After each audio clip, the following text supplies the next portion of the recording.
किसी गांव में रामू नाम का एक गरीब किसान रहता था, जो अपनी पत्नी के साथ रहता था। उसके पास थोड़ी सी जमीन थी, लेकिन वह उपजाऊ नहीं थी। वह दिन रात मेहनत करता, फिर भी उसकी फसल अच्छी नहीं होती थी, जिसकी वजह से रामू हमेशा परेशान रहता था। धीरे धीरे उसके घर की हालत खराब होने लगी थी। एक दिन रामू परेशान होकर बैठा हुआ था। तब उसकी पत्नी पूछती है, क्या हुआ? आप इतने दुखी क्यों हो? रामू कहता, नेहा, मैं दिन रात इतना मेहनत करता हूं, पर हमारा खेत और फसल अच्छा नहीं होता है। हमारी हालत भी खराब हो रही है। है देखो, अगर खेत में फसल नहीं हो रही है तो आप किसी और खेत में मजदूर करो। उसके अलावा हमारे पास कोई और चारा नहीं है। लेकिन काम कहीं मिलना मुश्किल है। मैं कुछ ना कुछ सोचता हूं। अगले दिन फिर से रामू अपने खेत में काम करने जाता है।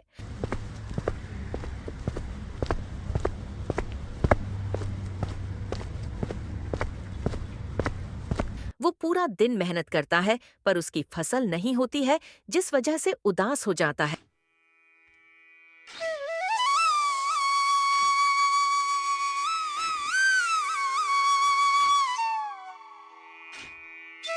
और अपने घर जाता है।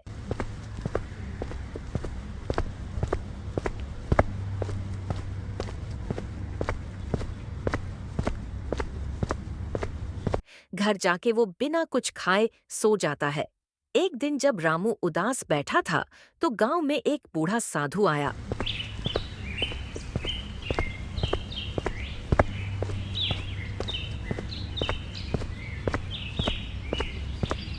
उसने रामू से उसकी परेशानी पूछी। रामू ने अपनी समस्या बताई। बाबा, मेरे खेत में कभी भी फसल नहीं होती, चाहे मैं कितनी भी मेहनत कर लूं। मेरे घर की हालत भी खराब हो गई है। खाने के लिए अनाज नहीं है। साधु ने अपनी झोली से एक चमकता हुआ बीज निकाला और कहा, इसे अपने खेत में बो दो। यह एक जादुई बीज है, लेकिन ध्यान रखना, इसमें किसी तरह की बेईमानी मत करना। बाबा, आप जैसा कहेंगे मैं वैसा करूंगा। अब मैं चलता हूं बेटा, खुश रहना।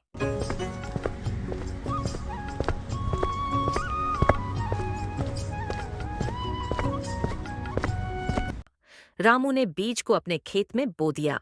कुछ ही दिनों में वहां हरी भरी फसल उग आई। यह देखकर पूरा गांव चकित रह गया।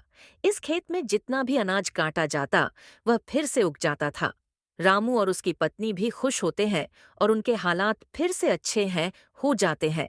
उसके गांव में एक लालची जमींदार होता है, जो हर किसी से जलता था। जब उसने देखा कि रामू का फसल इतना अच्छा होता है, तो वो बहुत जलता है। उसने सोचा, अगर यह खेत मेरा हो जाए तो मैं बहुत अमीर बन जाऊंगा। उसने रामू को बहलाने की कोशिश की, लेकिन रामू ने खेत बेचने से मना कर दिया। तब जमींदार ने चोरी से खेत पर कब्जा कर लिया। रामू और उसकी पत्नी दोनों परेशान होते हैं। अगले दिन रामू काम ढूंढने जाता है।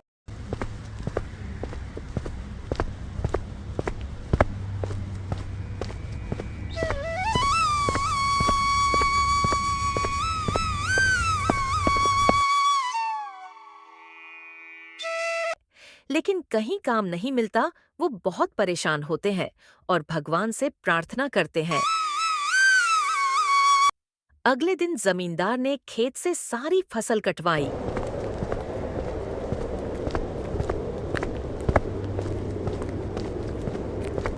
लेकिन जैसे ही उसने अनाज अपने गोदाम में रखा, वह गायब हो गया, जिसे देख के जमींदार परेशान हो जाता है।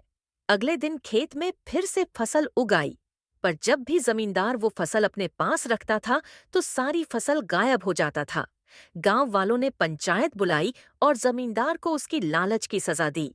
पंचायत ने फैसला सुनाया कि यह खेत हमेशा रामू का ही रहेगा और जमींदार को अपनी गलती की माफी मांगनी होगी।